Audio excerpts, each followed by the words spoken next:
What's up, guys? I'm going to do a video about my experience applying and getting into physician assistant school.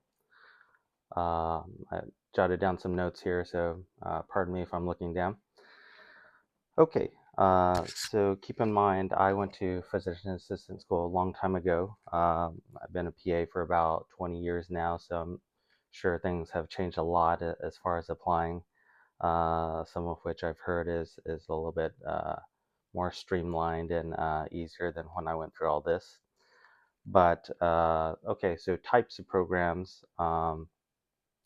This might have changed quite a bit again in 20 years, but when I was applying to schools for PA, there were three main types. There was certificate programs, which usually were a little bit shorter, I believe.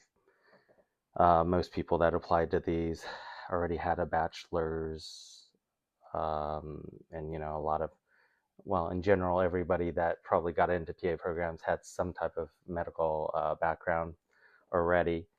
I believe most certificate programs are probably about a year or so in duration. There were also obviously bachelor's programs. Oops, sorry. Um, but most bachelor's programs, were basically 2-year program for PA program itself, and most people um, already had. Most people probably already had a 4-year bachelor's degree prior to that, and you basically used your 2 years worth of science prerequisites, um, and then the PA program was additional 2 years on top of that. So you got another bachelor's. So I actually got a double bachelor's with a total of 6 years of college when I was done. There were also some master's programs uh, as well, where uh, I believe they were a little bit longer. Probably, again, when you applied, you probably already had a bachelor's prior to applying. 2 years added on for the PA program, and then I believe probably a little bit longer, to do a term paper, such things such as that, to get your master's. And then I didn't really see a lot of doctorate programs when I was applying um, 20 years ago, but nowadays I have seen a lot of doctorate programs for a physician assistant. Um, Whether that's a good thing or a bad thing, not sure. Um, I mean, in a way, I feel like it defeats some of the positives of going through, a PA program, uh, as opposed to, going through a medical program to get your medical degree. Um, I'm not a medical doctor. I never went through a medical program. I never went through residency, so I can't say for sure. But I believe med school is 8 years of college. Then the shortest residency, I believe, is family practice, and that's another 3 years residency. So it's 8 plus 3. So long time to be, studying before you technically are kind of on your own practicing. So for me, the PA program, one of the things that attracted me to it is that it was a shorter program. So for me, it was basically 6 years of college. Um, so doing a doctorate program for a PA, if I went back, probably would not be too appealing for me, because one of the positive things that appealed to me was, number one, is a little bit shorter program than med school, and obviously shorter program, and uh, uh, less money as far as tuition as well. So for me, doing a doctor program wouldn't really be attractive to me. But again, I know there are a lot of doctorate programs for PA programs nowadays, probably because they're competing with nurse practitioner programs. I've talked to a lot of colleagues that are nurse practitioners, and I know a lot of nurse practitioner programs are doctorate programs nowadays. So that might be, why they're uh, the programs are going to be a little bit different nowadays. Again, um, I haven't applied in 20 years, so I'm not sure what percentage of programs are doctorate programs, but um, so I mean, back when I was applying, there's three main types of programs. Now there's obviously four. I'm not sure if certificate programs are still around anymore because of um, they're looking for more schooling nowadays that they but since they have the doctorate programs around, I would think that they're trying to probably um, get rid of the certificate programs. Um, I would guess. Okay, so what are PA programs looking for? Again, um, I'm sure this is might have changed in 20 years, and there's probably um, I don't want to say hundreds of PA programs, but maybe there are. I haven't looked around recently, but uh, every program is going to be different. My experience was that the uh, West Coast programs were very heavily experience based. In fact, I tried applying to um, medics in Washington. I tried applying to some programs in Oregon. I tried applying to some programs in California as well. Uh, I honestly couldn't even get an application for medics or for Oregon programs because they had kind of screening questions before they would even give you application, and I believe most of them preferred that you had probably 5 to 10 years medical experience, which I did not have. My background was basically four-year bachelor's, professional, college student. Um, so I was very light in the medical experience department. California was a little bit different in my experience, though. Um, I think a lot of the programs in California were open to applicants without a ton of medical experience. And there were a lot of programs in California when I applied. I'm sure probably still so, just because the state's so big and they're trying to accommodate more students, I would guess. So okay, so what are PA programs looking for when you apply? Um, GPA, I mean, is one thing I think they look at obviously to weed out, the thousands of applicants they get. I would say GPA is probably um, not the biggest thing they're looking at because again, I had a pretty high GPA applying. My prerequisite classes. Um, GPA was probably 3.7 for most of my prerequisites. And again, I couldn't even get application for a lot of the West Coast programs. So GPA is probably one thing. Medical experience, I think, is the biggest thing most programs are looking at. So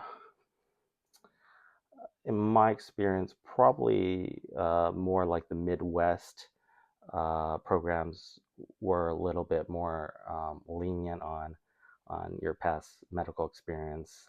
Um, Certificate programs, I believe, probably were probably less experience based as well.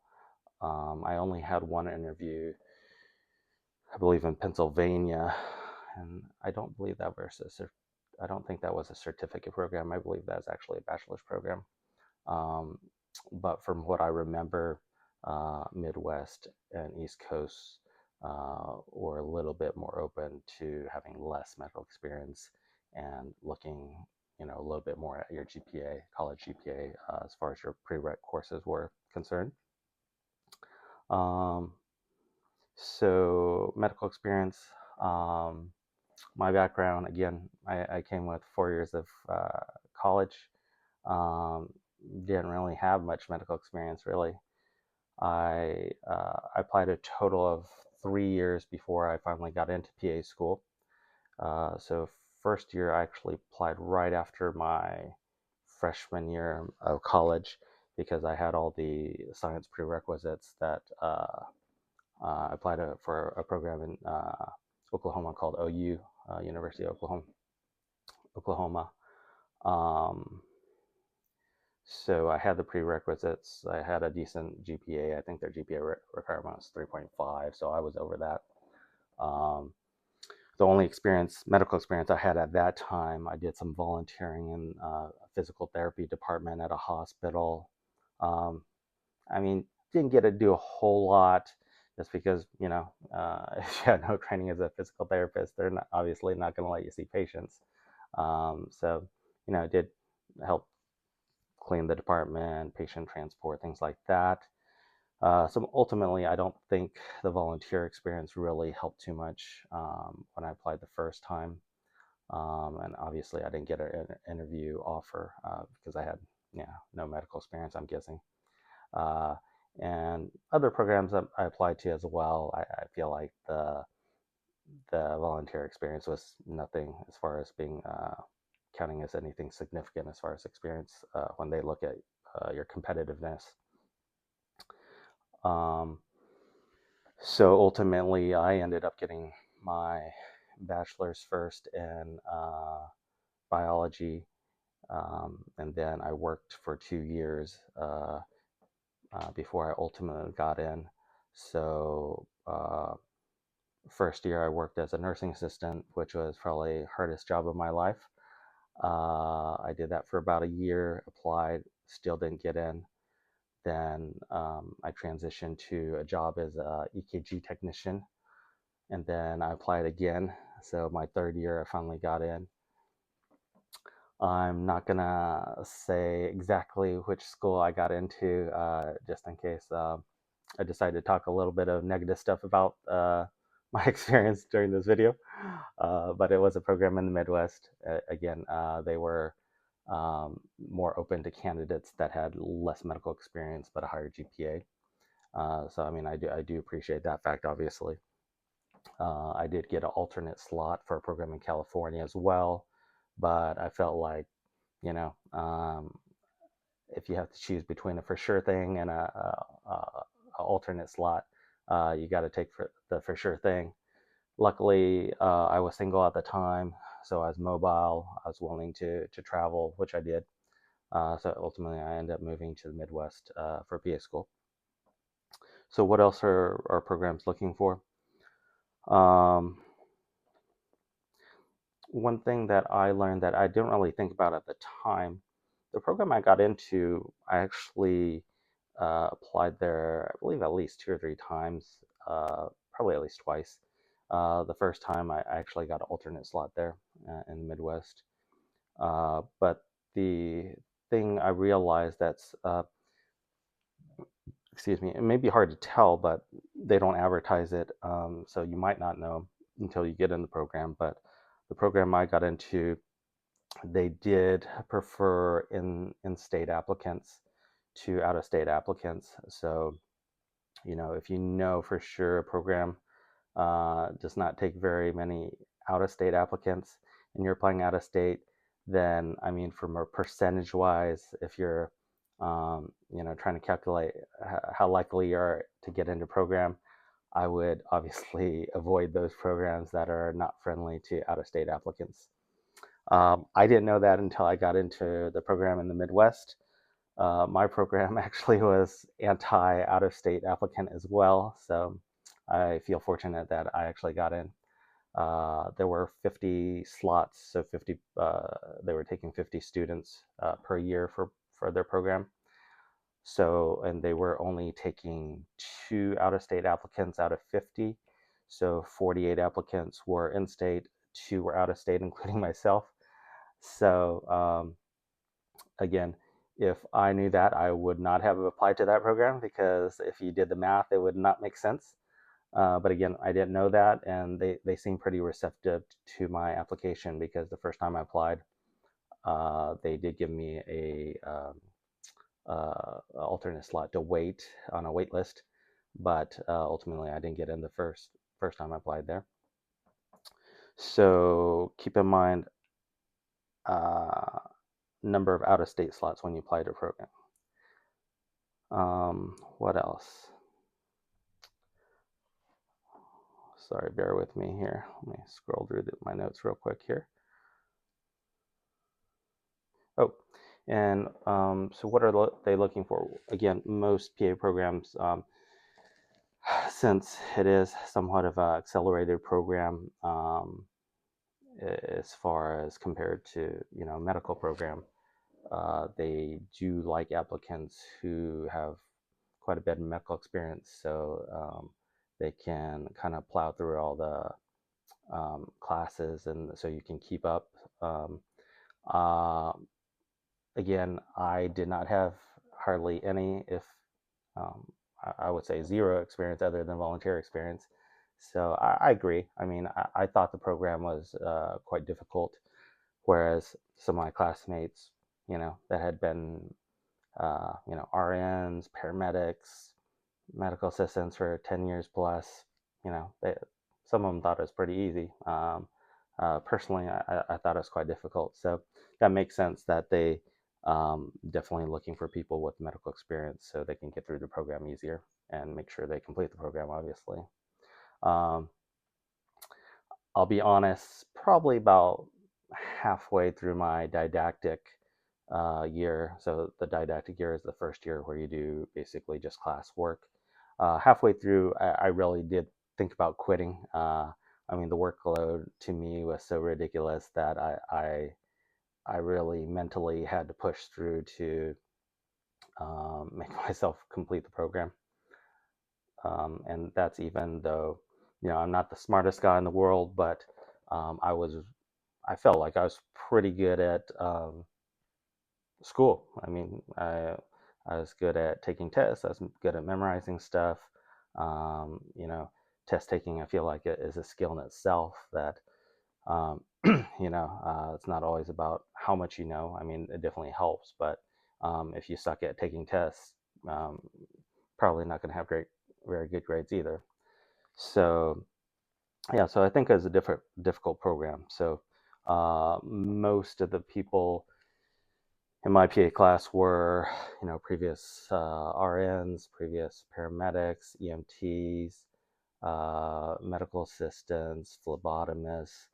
So I would say I was probably the candidate or the student in my class with the least amount of medical experience.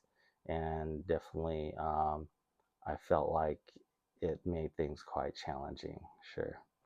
Okay, so keep that in mind. If you have the time or the chance to get more medical experience before you um, start your PA program, that would probably be in your benefit. Okay, so we already talked about obviously if you're single, you're willing to travel. Obviously, you can apply to many more programs than just in-state programs. Um, and again, if you don't have a lot of medical experience, my recommendation would be looking around at Midwest programs or programs in the South. Um, Programs in California, I feel like are pretty receptive to people that don't have a ton of medical experience as well. Okay, so what do you need to apply? So one big thing I've heard has changed since I applied 20 years ago is there's kind of a more of a centralized process or system where you can submit your information or things you need to submit. Um, so obviously, number one, you have to complete an application for each program you're applying to. So I applied to, I believe, about 5 programs the year I got it accepted. So you have to fill out a separate application. Again, this has probably changed because I believe you can probably fill the application out online now. So you might be able to just fill it out once. When I was going through this, it is a separate application for each school or each program you apply to. Other things you want to keep in mind is application fee. So there was an application fee, obviously, for each application you send and each program you apply to. I would assume that's probably still the same now, even with a centralized system. What else? Oh, they also require recommendations from people, medical staff that you worked with that will vouch for that think right, so they can write good things about you. So what they're looking for, I'm assuming, is you know people that says that you're reliable, you're a smart guy or gal, and that you're a quick learner is probably the main things they're looking for. Um, so again, I believe it's a little bit easier now because they have a kind of a centralized system that you can submit all your recommendations to. When I was going through this, uh, every program you applied to, you had to get new recommendations on their forms. So sometimes it did, for in my case, I'm applying for 5 different programs. Probably annoyed my mentors by asking for so many recommendations or referrals. So keep that in mind too. Probably need to get some good recommendations for medical staff. What else? I did mention I applied 3 years before I got in. I feel like the main reason is lack of medical experience that I had. Other things, it definitely is. Um, things might be a little bit easier now. You know, Back in my day, I don't want to say there was no internet, but there definitely wasn't any Google.com. So definitely buy some interview books, do your research online. Um, be prepared for standard interview questions. That'll make things a lot easier. Um, I think the very first interview I went to was probably the one in Pennsylvania. I paid for my own airfare. I paid for my own hotel. I was really excited. I honestly, I did study. I think I just didn't have the experience and didn't know what to study for. Um, the interview, I think, lasted like probably less than 5 minutes, honestly. I'm like, what? I just wasted all this time and money, and all I got was 5 minutes. So definitely, study up on, what questions to answer, what are common questions. Um, I'm a pretty introverted guy, so things I would recommend. The longer you can talk, the longer you can keep your interview ease talking, the better chance you get on at least not at least getting in or getting a positive nod, because the more time you can spend talking and kind of giving yourself a chance to have them learn more about you as a person, the better. So definitely, um, don't let your interview be a 5-minute interview. Um, some of the interviews I did, my third year of applying, lasted 30, 30 minutes or more. So the longer you can keep the interview going, I think that increases your odds, definitely. Okay. All right. What else? Tuition.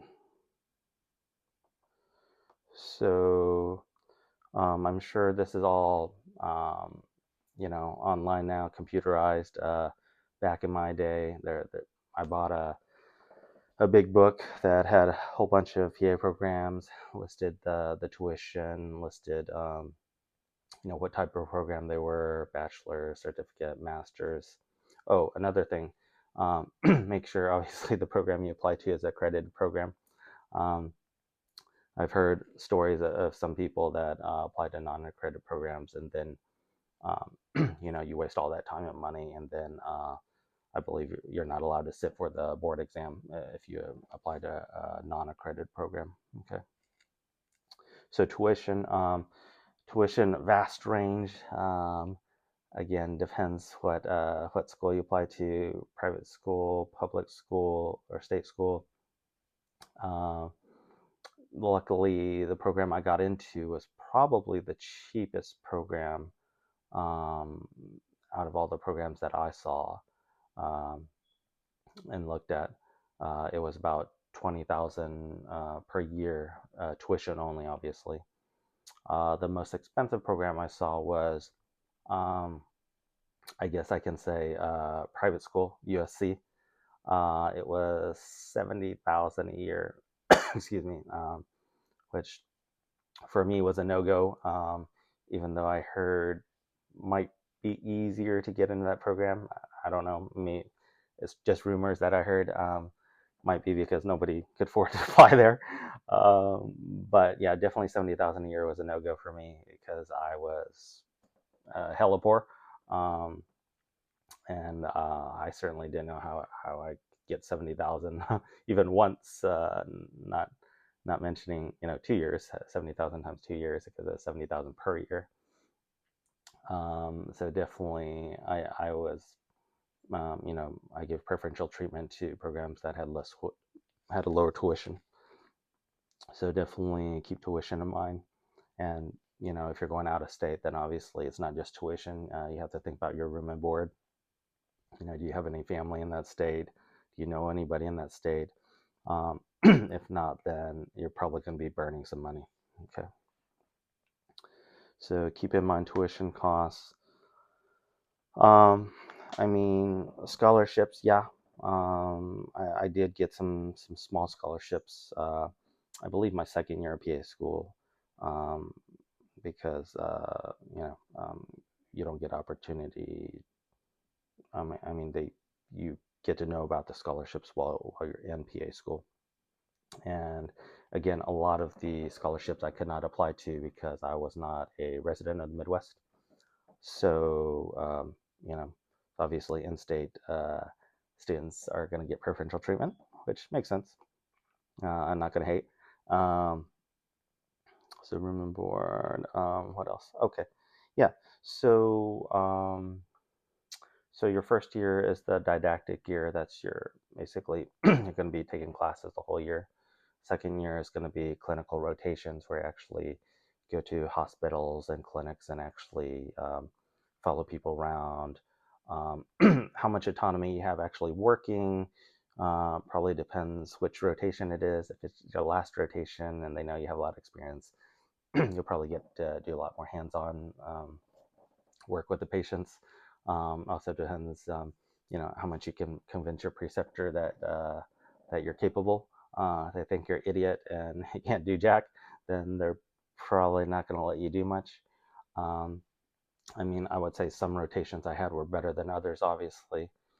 Some people, um, even though I'm grateful that they take students, so they're giving you their time, but they probably just liability wise, from a legal standpoint, probably don't want you managing their patients, which I get it. I've taken students before, yeah, so you kind of have to um, take into account what your mentors and preceptors think your capability to level is, and probably towards the end of your rotation, you'll probably be seeing patients by yourself. Okay. um, but definitely volunteer for as many procedures as you can while you're a student. That's going to be your time to have supervisors watching what you do. Once you get into the real world, even though most places will say, yeah, we love new grads. Our providers here are glad to help you out if you have questions. Realistically, if everybody's seeing 20 plus patients a day, they don't have time to hold your hand.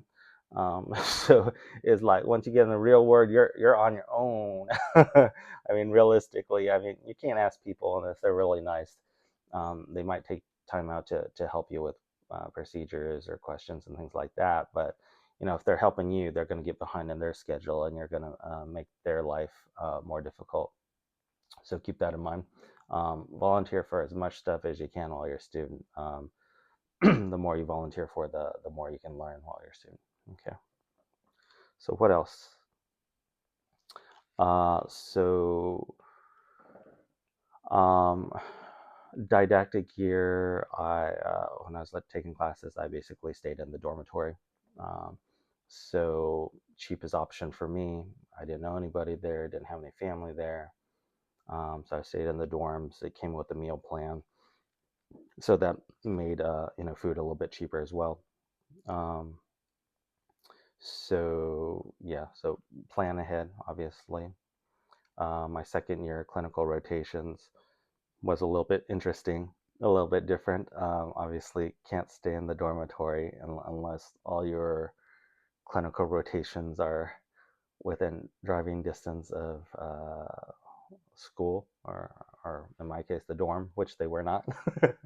um, a lot of my rotations were in the country, so they were 3 hours away. So you probably um, realistically, even if you stay in state, probably need a car, probably need a reliable car because you're going to be driving to rotations. So keep that in mind in your budget of money you need to spend. So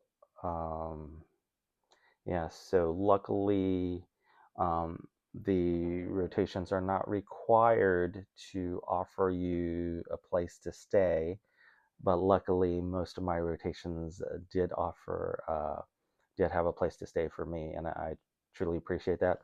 I'll give you some stories at the end of this video, but some of them were quite interesting places that we stayed.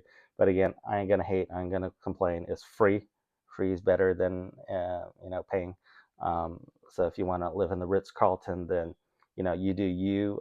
You find the nicest place you can. For me, I was broke as hell, so free is good for me. Uh, so most of my rotations, the ones that were outside of driving distance, 3 hours drive, provided room and board. Um, Food, you're going to be on your own. I think there's one rotation where, uh, in the hospital, they had a cafeteria and they give you a discounted rate for food because they consider you staff. But in general, plan that in your budget. I eat a lot. I eat 3+ meals a day, especially when I was in my 20s.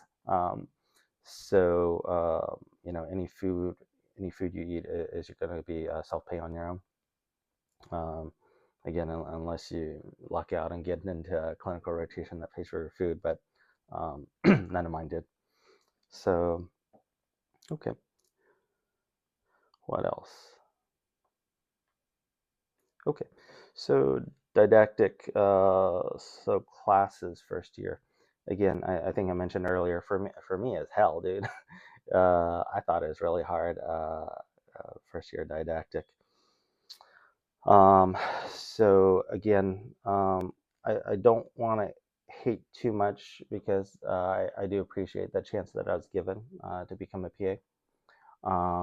But the program that I attended, I felt like um, for me was challenging, and that might have been just because I had no medical background. But I feel like the structure of the program was not good. Um, so each semester basically we had 8 classes, um, and a great deal of the semester it was 8 classes simultaneously. So what they would do is they would stagger the classes. So week 1 you would be introduced to 2 classes, week 2 maybe another 2, week 3 another 2. So eventually you're up to 8 classes simultaneously. So for me, it's hard to keep up. And again, I already had a bachelor's degree at a major university, so I was used to going to class. I'm used to taking tests, but uh, for me, PA program was crazy. So every program is going to be different. I'm not saying every program. Well, I would guess every PA program is going to be hard. I don't think there's any easy PA programs. So 8 classes per semester. Again, I was barely hanging on. I mean, my grades were decent, but honestly, I killed myself. I was pulling all-nighters, left and right. And the thing I didn't like for my classes, majority, I would say 80, 90% of my classes were the total grade was based on basically 2 tests. So if you failed one test, you're in trouble. So that was super stressful for me. It's like no room for error. Um, there were some classes that you did homework and maybe that they uh, that counted as part of your total grade, but most of the classes were not like that. Most of the classes were 2 tests comprised the whole class. 2 chances comprised your whole grade. If you screwed up, then I mean, luckily I didn't fail any exams, so I don't know exactly what the criteria was. Whether you had to take extra classes to make it up or do extra semester. I'm not sure. That's what I heard from some students that didn't make it. Um, but but yeah, that's kind of a interesting time period again. The only lab I remember was probably just anatomy lab. I don't recall that any other classes required lab. Whereas uh, you know, at doing my other bachelor's, I know I had a ton of lab, biology lab, chemistry lab, things like that. But from what I recall, the only class I took in PA school was the anatomy lab that took some extra time. Um, there's also some procedural classes too, suturing, reading EKGs. I don't remember. I don't think we had any casting classes where they went over making casts and braces and things like that. Um, but I think that would have been a good thing to have. But you can learn that during your you can learn that during your clinical rotations. So definitely volunteer for stuff if you have the opportunity. Um, I think my program was kind of strange as well. They did take attendance. Again, all the other colleges I've gone to or college courses, they don't care if you go to class or not. Um, they they got your money, so if you want to go to class, great. If you don't go to class. Um, but I mean, I don't think they would fail you based on attendance, but definitely they had conversations with you. So definitely, again, might be different for other PA programs, but definitely they did take attendance if you no showed more than one day in a row. What else? Um, yeah, it's mostly class the first year.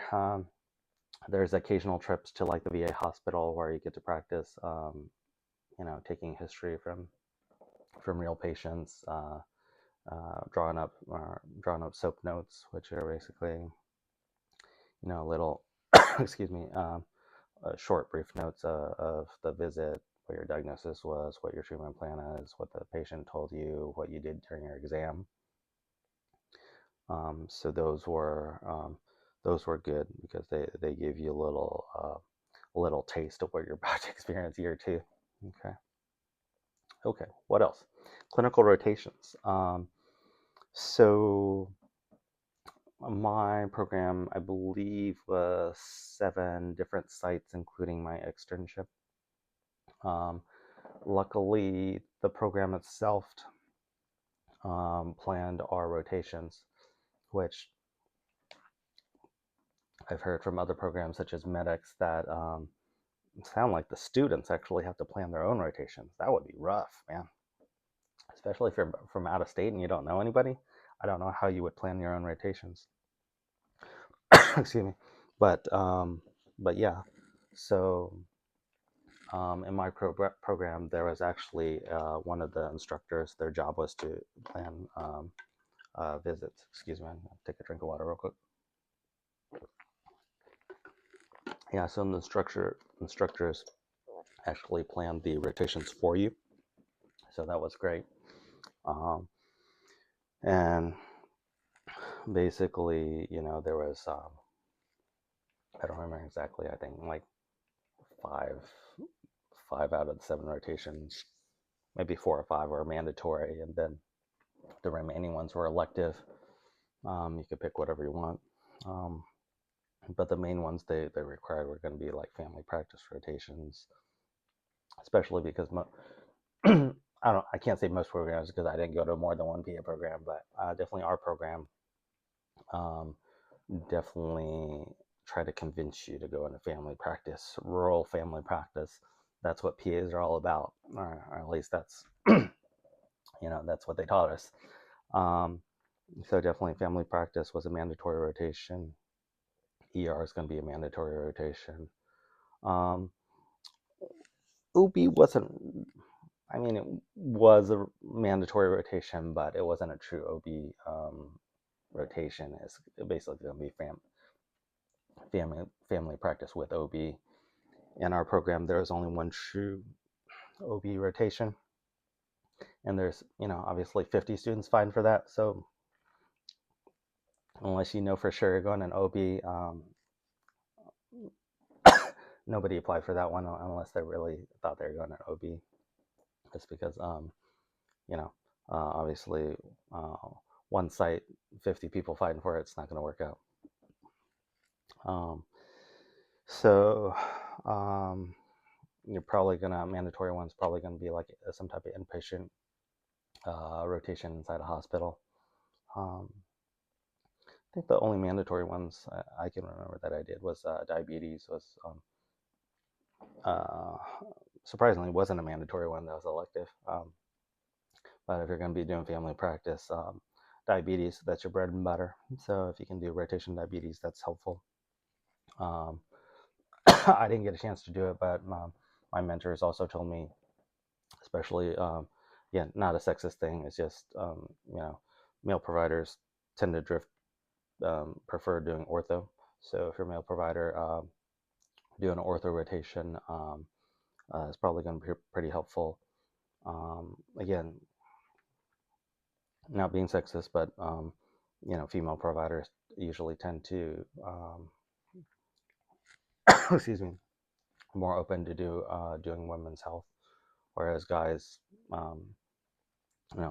again, uh, generalizing here, a lot of OB providers that are male, but um, just in general, a lot of male providers are probably going to be more interested in learning about ortho versus GYN, but everybody's different. So,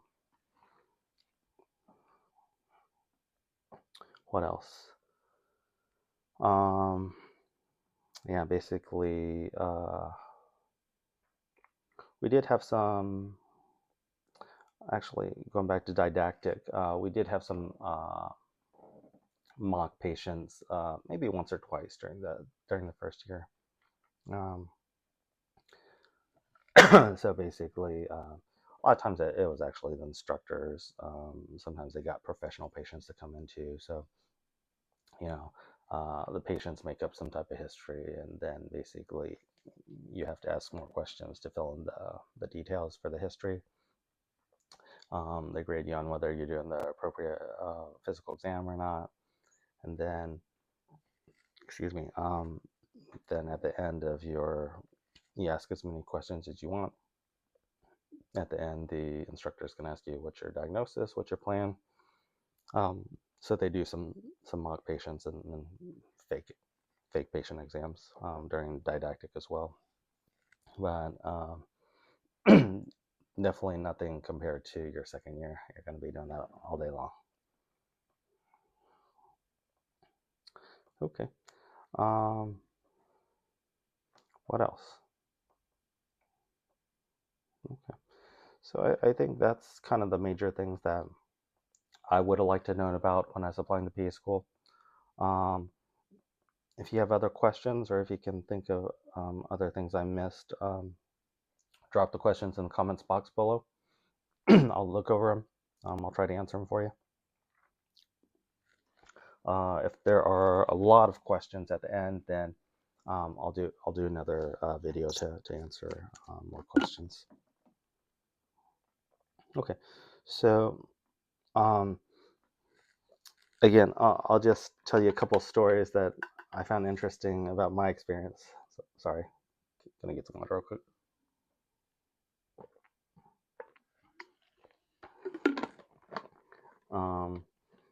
My stories will probably have nothing to do with your experience in PA school because everybody's different, and you probably won't be going to a PA program with rotations out in the middle of nowhere, or maybe you will. Who knows? Um, so again, I went to PA school a long time ago. I've been practicing for about 20 plus years, 22 years, something like that. Um, so especially in the Midwest when I was going to school there, I think the average salary, starting salary at that time was like 40 grand. And I know you're like, what, 40 grand? Um, I thought that was pretty good money back then. Um, so during clinical rotations, I actually got offered a job for like, more than that. I think it was like between 50 and 60 grand. Um, but again, it was a job out in boonies. So it was a 1MD, 1PA clinic. So he's hiring for a PA, obviously. And they said to expect 7 days of being on call. So I'm sure most of those 7 days are going to be the PA. And that's why the MD was hiring a PA to kind of offload his work. Um, so one of my preceptors, or one of my preceptors actually told me about the job, and he's like, "Oh, you should apply." It's like, yeah. I told him you're a really smart guy, and if you apply, I'm sure you'll probably get the job. And I thought about it, and 60 grand was a lot of money to me. Grew up in a poor family. My first real job was being a PA. But I thought about it, being on call 24/7. No thanks, I'll pass. um, so I mean, maybe it's a stupid decision to turn down a $60,000 job as a student. Um, you know, but you kind of have to weigh what kind of stress you're going to be under. Medicine, healthcare, not an easy job. So if you're doing it for the money, probably probably think hard, because life is not all about money. Okay. Um, so I mean, it was a great job offer, pretty high salary, but I just didn't feel like there would be any work-life balance. Being on call 7 days a week, plus is in the country, plus I didn't have any family or friends there. So for me, it was a no-brainer. Told them I wasn't interested. Yeah. But other thing to keep in mind, if you're attending out-of-state PA program, might be difficult to find a job when you go back to your home state, if all your medical contacts are out of state. So just keep that in mind as well. So a lot of, again, I appreciate all the people that kind of coordinated our rotations for us. And again, all the FAR rotations, the rotations that were far from the city, did offer free housing, and I truly appreciate that. But so one rotation I did in a hospital. Luckily, it was not by myself. It was with one of my other classmates. So we got to kind of chit chat with each other and kind of share our opinions. But so our free room was basically in one of the rooms in the hospital, which was an isolation room. So if you don't know, isolation room probably is used to house people with contagious respiratory more than likely probably respiratory diseases. so so probably not a great place to stay. Obviously they say they have great ventilation because they're equipped for that. And I'm sure they probably changed the sheets for us. But it's a room that probably 24/7. Normally, when we're not staying there, is housing really sick people that have contagious diseases. So, um, luckily, one of my classmates was staying there with me. Otherwise, I probably would have been scared poopless. I'm like, what? Yeah, I don't want to stay in isolation room, but I did for a whole rotation. So that was probably at least a month or longer. I stayed in the isolation room. So who knows? Did I get something from staying there? Maybe. Yeah. So that was an interesting experience for one of my rotations. Other rotation, I was telling you about, one of the hospitals there gave us discounts for being medical students on our food. Food was horrible, but again, it's cheap. Didn't have money, so I ate there as much as I could until one night I got hella sick. I was thrown up like all night. I called in sick to the rotation the day after the morning after. um, After that incident, never ate the cafeteria again, even though it's discounted food. I picked other options after that. I can't say for sure it's cafeteria food, but pretty sure it was. What else? So a lot of the rotations I did were out in the country, so small towns, probably population 5,000, something like that. Um, so one of the towns I stayed at, basically one restaurant, one grocery store, everything closed around 5 p.m. So a lot of times um, once you don't even get off work at 5 because sometimes you have to go do some rounding at the hospital after you finish clinic work. So um, so that's something to keep in mind. Um, when I lived in the dorms for um, didactic year, I bought my own fridge, but when you're staying at free places, you might not have that option. So be prepared. Um, yeah, I don't know how I got through that that rotation because I eat a lot. I eat all night long, all day long. Um, so that was a rough rotation. That there is no food after 5 p.m. Um, yeah, I think in that town, the only thing popping as far as entertainment was going to Walmart. That was it. Um, what else? Um, oh, another interesting rotation I had. Again, not surprisingly, out in the country, um, private practice clinic.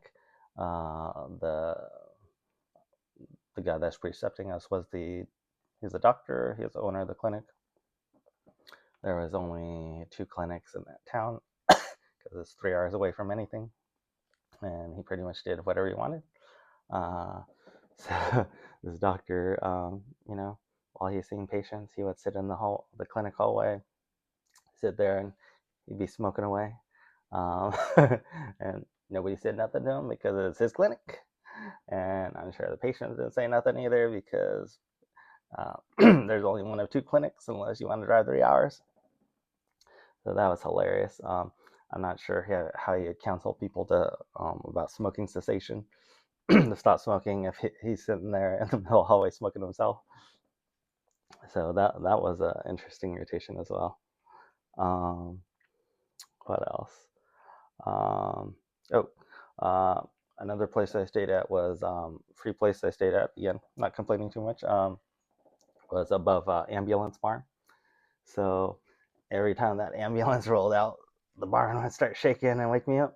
So that was interesting experience. Kind of scary at first, but you got used to it. But sometimes ambulance would roll out, midnight or 2 in the morning, and wake you up, and sometimes it's hard to get back to sleep. So that was an interesting life experience. Um, and then the only other interesting place I stayed at, so it's actually a house. So again, I'm appreciative. Um, it's a house in the country, but there's huge rats running around. Usually they only came out at night, uh, but again, free. Can't complain about it. No, I think the preceptor or the doc there even let me drive his car when it snowed there, because he stayed in clinic all day, and uh, you know he knew we were hungry and we wanted to go get some food, so he let us drive his car. So appreciate it, man. But scary rats, man. Scary rats.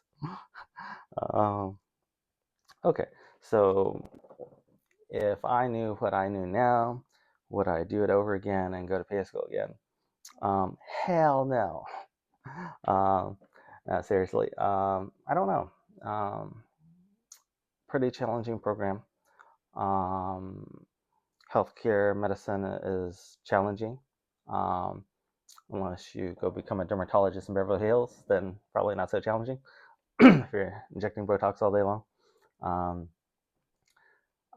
Again, I'll do a separate video about my thoughts about practicing medicine in general. But would I go to PA school again? I'm not sure. I think healthcare is hard. So if you have more things on your list, I would consider doing something else. I actually thought about culinary school before I applied PA program. So think about everything you're interested in. Don't blindly think about what's going to make you the most money. If you don't enjoy what you're doing, then it's going to be a long career. Yeah. So hope some of that is useful.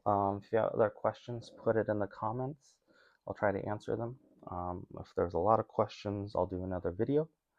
But thanks for listening, guys. Later.